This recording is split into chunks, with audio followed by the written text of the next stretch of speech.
What it do, my G's? It's Glad Game, and I'm here to talk about everything that was announced during the War Table event and what I'm excited for. Now, my voice sounds a little bit weird. That's because I got stuffy nose, you feel me? So don't worry about that. It's not how I sound regularly. So without further ado to start, my thoughts on the War Table event as a whole was everything was fire. Them niggas must use aerial ace because they ain't miss. The gameplay was fire. The information we received is fire. I think they did a good balance of showing us a lot of information without showing us too much. They showed us a lot of what the game had to offer without showing us too much of the story. So it was pretty good. My only complaint is they didn't really show off too many of the characters' combos other than Thor. They really let Thor get busy. I'm happy with that though. I'm happy with Thor's combos. None of the combos I seen from any of the characters in the first gameplay trailer I seen in this gameplay trailer. So that's a testament to how much they put into this game, how much they put into the skill trees.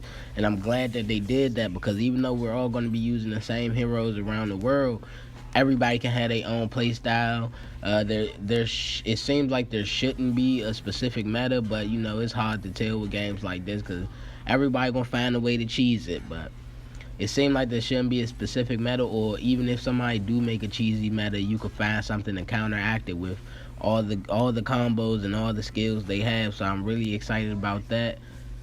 The only person whose combos I was like, was Kamala Khan's at first, but after this, she was really getting busy. Her combos was legit. I wasn't mad at them. It wasn't just like something I would see like in any other game. Like if Mr. Fantastic was in that game, he had the same combos. No, her combos seemed really unique and really her own. So I was happy to see that. I was happy they showcased how powerful she was, especially since the story is going to be kind of centered around her.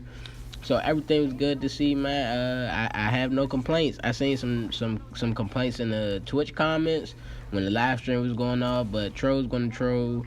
Some of it was probably DCU fans or whatever. So it is what it is. But I really have no complaints. I'm happy with everything I got. Oh yeah, one complaint. I didn't really get to see a lot of Iron Man gameplay because that's who I'm going to be maining, but that's just a pet peeve of my own. I know my boy Prox feel the same. He was hurt. They kind of like hit us with the bait and switch. They show Iron Man real quick, but went straight back into the Thor gameplay. So, you know, they kind of hit us with the bait and switch, but I ain't worried about it. I'm sure Iron Man's going to be good. I'm sure his gameplay is going to be great. He just might get a showcase later on down the road, just like how Thor did. So I ain't mad at it at all. So with all that being said, now we're going to get a little bit more into depth with everything that was announced. Starting here with the co-op Warzone. Now I'm starting with the co-op Warzone because this is what I'm excited about the most. The co-op gameplay. I feel like this is what a lot of people are excited about the most. It's really feeding into our fantasy for those who grew up loving comics or those who grew up in the nerd culture, what some people call it. Is letting us become our favorite heroes and save the world with our friends. Like, you can't really beat that. And it's not nothing new because Marvel Ultimate Alliance has done it, but the way they're doing it here is something completely different. It's not the traditional top-down gameplay that most superhero games get that I actually hate. I hate the top-down gameplay. Like, I hate that shit. So I'm glad that we're getting it in third person, and I'm glad that we can do it with our friends. Like, as you can see right now in the background, they just did a team combo. Like, that's legit. Like, that is fire for you to add into your game. Like, instead of it seeming like we're all fighting by ourselves, trying to do our own moves, that we could team up and actually work together and help each other finish their tasks. Like, shit fire. It looks really good. It looks really well put together. And even though, like I said, even though that everybody's going to be using the same heroes, it seems like everybody can have their own play type. Like, I'm really excited for the co-op missions. It seems like there's going to be a lot of them. It seems like they're going to be pretty challenging as well. I hope they're going to be pretty challenging. I hope every character's not fodder. I hope it gives you some type of challenge. But the way it's looking so far, I really don't have no doubts in this game. So I feel like they know where they're going. I feel like they know how to do the co-op. I mean, it's Square Enix. Like, come on, they can't miss. To prove why I think they know where they're going with this game, one of the reasons is they gave each hero a assault move, an ultimate move, and a support move. Regular co-op stuff you need. That ensures that each player has a role to help their team complete their task. To even show that if one's been lackluster, that the missions may even get harder. Normal co-op stuff. That's why I really think they know where they're going. But my biggest concern is repetitiveness and missions. So when they brought up the Warzone menu, I had to pause the vid and take a closer look. And from what I seen in that menu, there's about 3 different mission types: rescue missions, high value target missions, and of course the campaign missions. There are also regions. So I'm positive missions will vary due to what region you're in, what region you plan on doing your missions in. Now the problem with most co-op games like this, especially games that come as a service, is they can get repetitive because all the content won't be there at once. The content will drop over time. So my only hope is they give us enough missions at launch to keep it fresh, so we don't get bored, so we continue to play this game until the next update, and that the updates aren't few and far between, and that they're constant. Because not to mention DCUO, but I gotta mention DCUO because it's the closest game like it. After a while, you done beat the content, you done ran the content for all the gear, all everything you could get from it a couple times. The biggest complaint I have with that game is you're running the same content over and over and over again. And then there's also loot locks that you got to pay to unlock, which is that shit is whatever. The loot gets locked, so now you're running content where you're not even really getting nothing from it up until the new content dropped in. That's bullshit. You feel me? You want your content to continually come so we can continually play the game. You don't want us to leave your game a month after launch because we burnt through the content, and then us as YouTubers, of course, we're gonna play the content a lot because we want to do videos on it. We want to showcase how good the game is. So if we burn through the content in a month, now we on to the next game. Then what? Then we waiting for the next update to come back. Then it's dead. Everybody talk about how the game's dead. The game's dead. We don't want to have to deal with those problems.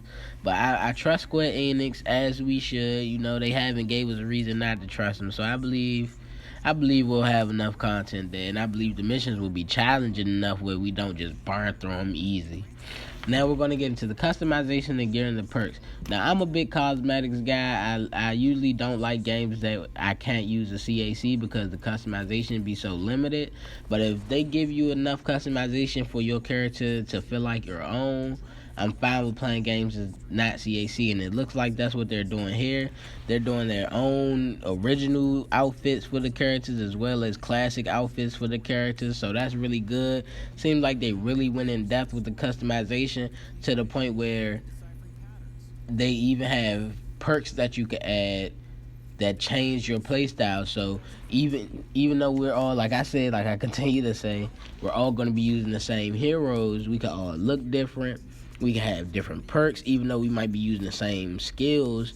We might have a perk that make this skill twice as strong as another player who's using that same skill. So they really went in depth. They even added artifacts and stuff that we could use. And if you look closely, about a second before in this video, they showed Iron Man and his cosmetic slots, and it's about 24 cosmetic slots. So it seems like your character can be completely unique out of 24 cosmetics, and that was just what was on screen. There may be more if they scroll down. Out of 24 cosmetic slots, it shouldn't be no hero that looks the same, really. It'll be rare to see somebody else using the same cosmetics as you, especially once everyone get deep into the game and start unlocking everything. And I'm really happy about that. I'm really happy how deep they went into the cosmetics, making sure that we all have a hero that feels our own. You can even customize your own helicarrier. Now, I used to play Warframe a lot, and that was one of the things that really, really made me like Warframe. The fact that I could customize my own ship. You couldn't really go too much in depth. It was really just changing the colors. But that just goes to show that Square Enix knows what we want out of a co-op game, and they're going out of their way, taking the extra step to make sure that even though everyone's going to be having the same things, everybody's going to be in the same world, that they want you to make sure that you feel like this world is yours, that you are the hero in this world and you're not just a person playing the game. They really want to immerse you in the world. So like for me, I know being able to customize my character so much and customize my helicarrier and everything is what will make me come back to the game a lot each and every day. I'll be like, I just be thinking about like, damn, I want to do this to my helicarrier, or I want to unlock this for my character. So I gotta hop on and play, even if I'm doing the same missions. I gotta hop on and play until I can get that.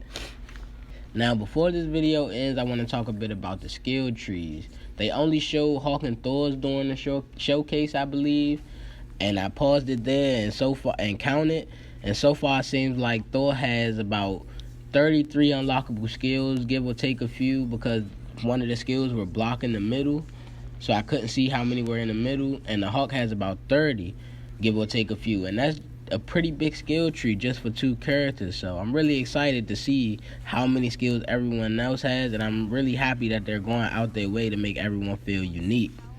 To sum it up, I'm really happy with what they showed us during this event.